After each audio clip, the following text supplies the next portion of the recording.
E aí, pessoal, sejam muito bem-vindos a mais essa análise trazida até aqui pela Ford College.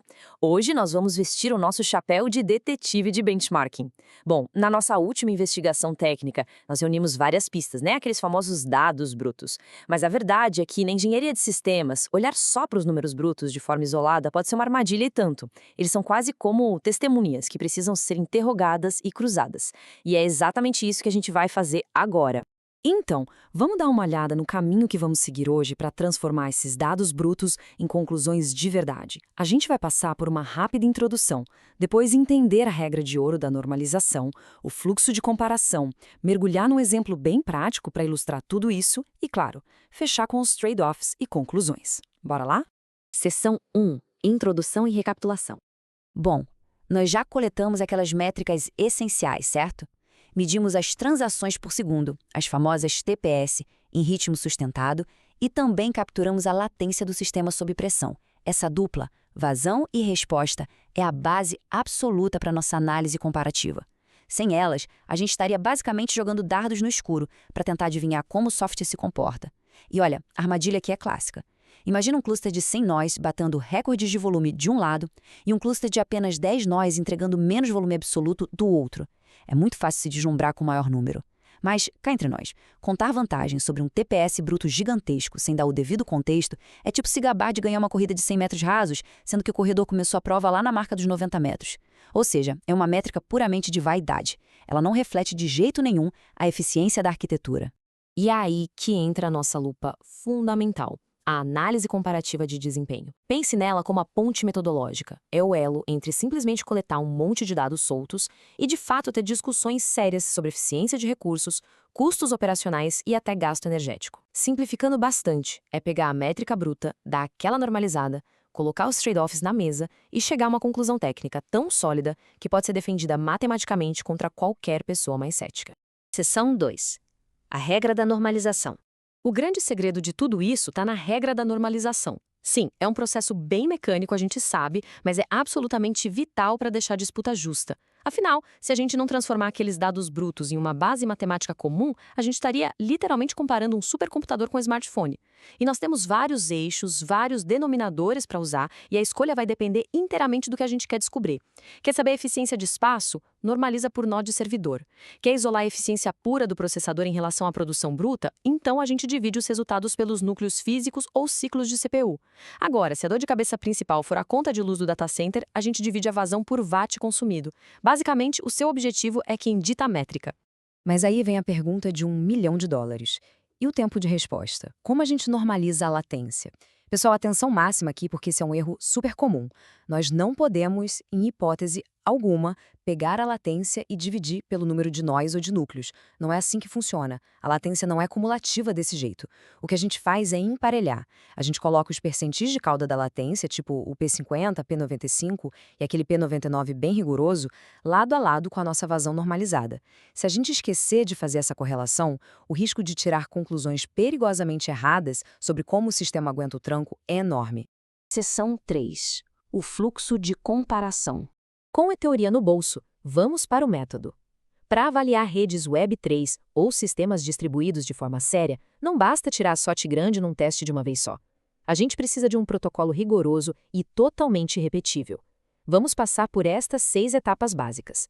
Primeiro, a gente define qual pergunta exata quer responder. Segundo, e isso não dá para pular de jeito nenhum, registrar a configuração base. Quantidade de nós, configuração de rede, sistema operacional. Qualquer mudança aqui e a comparação já era.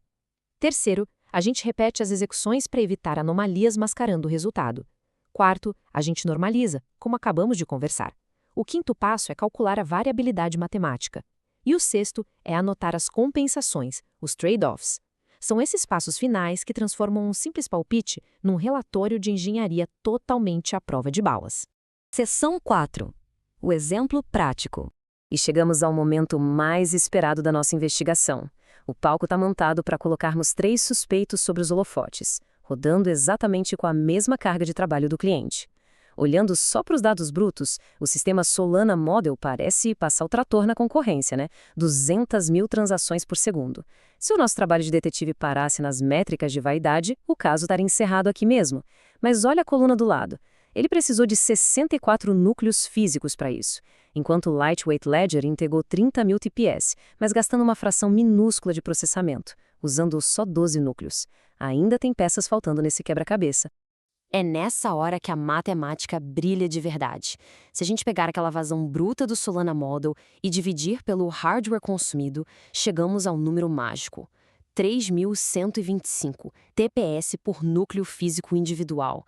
Esse número muda tudo, pessoal. A neblina simplesmente se dissipa. Agora, a partir dessa métrica normalizada, todos os sistemas jogam no mesmo campo. Grama por grama, núcleo por núcleo, de um jeito absolutamente justo. E o que acontece quando a gente junta essa nova taxa com a latência de cauda? Duas histórias bem diferentes de arquitetura começam a aparecer. Do lado esquerdo, a gente vê um TPS por núcleo lá no alto, casadinho com um P99 bem baixo.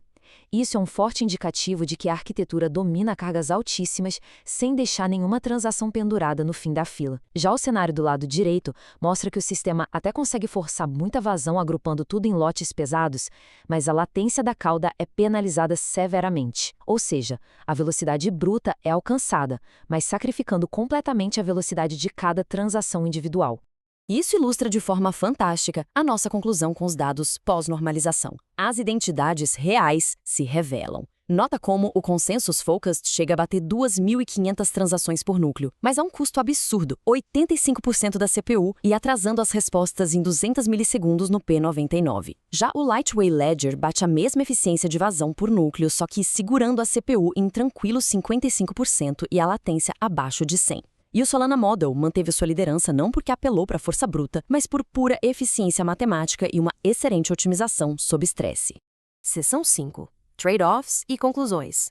Bom, com todos os fatos metódica e claramente dispostos na mesa, a gente precisa traduzir essa sopa de números em hipóteses arquiteturais de verdade. E, claro, evitar a falácia boba de só apontar o dedo e coroar um sistema como o mais rápido. Uma pergunta de ouro paira sobre nós aqui. Essa diferença encontrada realmente supera o ruído estatístico do ambiente? Pensa bem, a rede oscila, a CPU dá uns picos normais, pausas ocorrem sem avisar. É indispensável aplicar o desvio padrão. Tem que olhar os intervalos de confiança. Se a margem de superioridade cai na mesma faixa que o erro de medição do teste, do ponto de vista de engenharia rigorosa, a comparação é simplesmente inconclusiva. A gente não declara vitória baseada em variação de ruído. Nunca. E para blindar qualquer análise contra aquelas promessas exageradas de comunicados de imprensa técnicos, a gente deve implementar os checklists de defensibilidade. É o nosso escudo. O seu relatório tem as fórmulas exatas de normalização visíveis para qualquer pessoa ler? O desvio e as métricas de confiança estão reportados ali abertamente. Cada minúscula diferença de configuração entre os nós, desde o hardware até o sistema operacional, está listada? Se a resposta for sim para tudo, fantástico. A sua tabela deixou de ser só um número vazio e passou a ser uma poderosa ferramenta de diagnóstico para engenheiros de sistemas. E para finalizar a nossa investigação de hoje, eu deixo uma provocação que merece muita reflexão. O jeito como a latência alta consome a CPU ou como configurações bem otimizadas liberam ciclos valiosos? Como será que todos esses trade-offs, que a princípio são de software e invisíveis, acabam se transformando em custos muito, mas muito reais de energia elétrica nos data centers pelo mundo afora? Essa é a grande fronteira entre a métrica pura e o impacto no mundo real. Pessoal, muito obrigado por acompanharem essa explicação aprofundada, lembrando que esta análise foi elaborada pela Forge College. Para mergulhar de cabeça nesse assunto, dominar os mistérios das arquiteturas escaláveis e conhecer muito mais sobre o mundo da Web3, é só acessar o site Forge College. Um grande abraço, que as investigações continuem e até muito breve.